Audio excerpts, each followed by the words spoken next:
everyone, and welcome back to Lucky Loaders 15, where I'll be giving you 3 of my best tips for tomorrow's racing.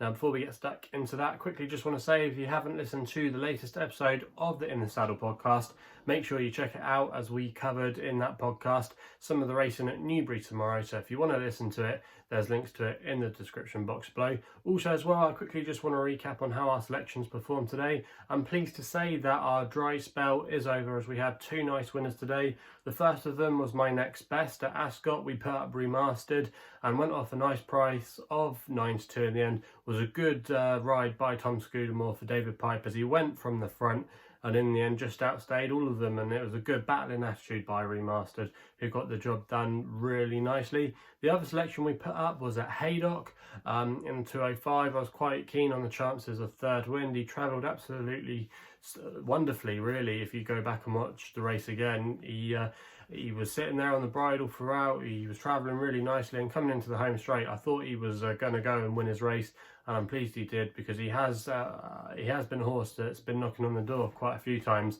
but I'm pleased he could get the job done for us today. And the other selection that was a good result for us was our Longshot. We put up Sub-Lieutenant at 40-1 each way last night, with 4 places being offered, and in the end, even though you didn't see it on the camera, he did finish in 4th place, so that was a nice each way return there. The other selections were slightly disappointing. Flight Deck, my nap of the day, could only finish in 4th, and the other 2 selections at Wincanton were very disappointing. So yeah, on the whole, it was a good day today. Nice to turn the tide and obviously get a little bit of profit back after what was a really disappointing week, and hopefully we can build on that and have some more success tomorrow. So let's get into it then. 3 tips for tomorrow's racing, and we're going to be starting with my nap, which is going to be running in the 130 at Market Rasen. The mare's handicap hurdle, but I'm going to be going with a horse here called Hawthorne Cottage, currently available at 10-1 with Bet365, and I'm going to recommend a 1 point each way selection for Lucy Barry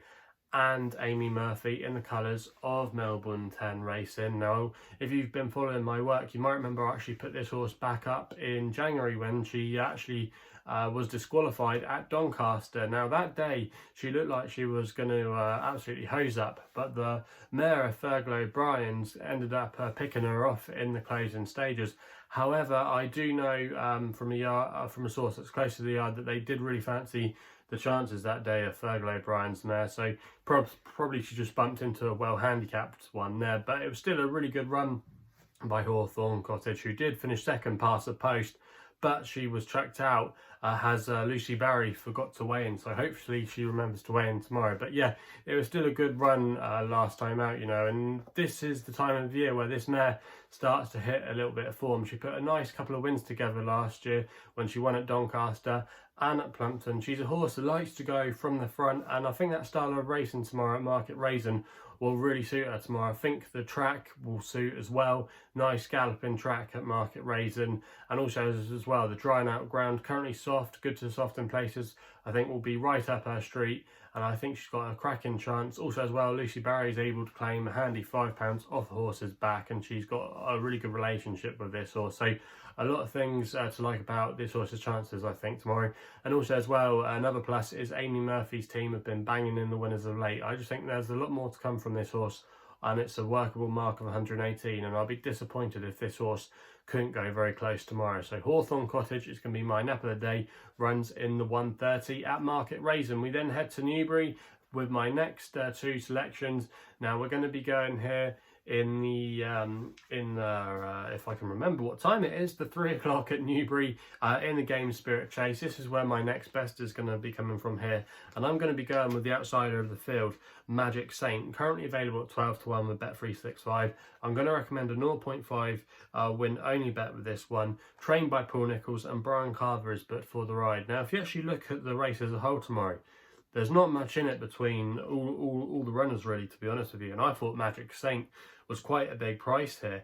Now, he's only ever run once at Newbury, and I was there that day. It was at the Ladbrokes trophy meeting back in 2019. He beat Bundoran of Tom George that day, and Bundoran, okay, he hasn't done too much for the form since then, and I know it was a while ago, but on his subsequent start, he did win the Grade 2 Desert Orchid Chase at Kempton, so that was a really good informed Bundoran that day.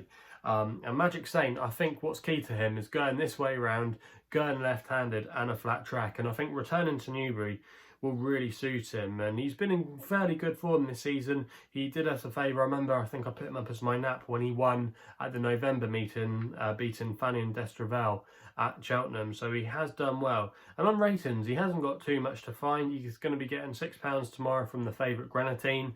We haven't seen him for a while, and I just don't think you should discount Magic Saint. I think he's a bit of a player in this race tomorrow, and it's interesting as well that Brian Carver keeps the ride. He won on him at Cheltenham.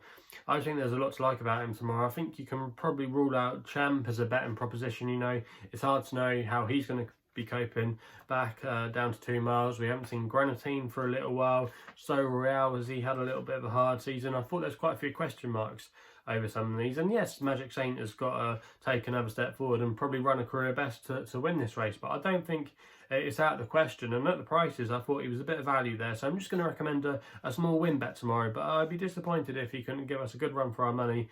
And I think he'll be there in the finish tomorrow come the end of the race. So he is going to be my next best of the day. He runs in the 3 o'clock at Newbury. We then go my long shot of the day, which runs in the 3:35 at Newbury. In the feature race there, the Betfair hurdle, where I'm going to be putting up here Annua Invictus at 14 to 1 with bookmakers at the moment. At the time recording, that price was available with SkyBet, who are offering 7 places on the race. And I'm going to recommend a 0.5 each way selection here for Chris Gordon and Richard Johnson, who is a really interesting jockey booking actually. Now this horse is going for 4 wins in a row after some putting in some nice efforts, most recently at Plumpton. He's been very versatile actually in some of his wins, because he's been winning over 2 miles and over 2.5 miles. So he's very versatile trip wise. He likes to be handy, he likes to be prominent, and if they use those tactics tomorrow, I think that can definitely put him in good stead. Chris Gordon's actually had a horse running in this race the last few years called Remulic.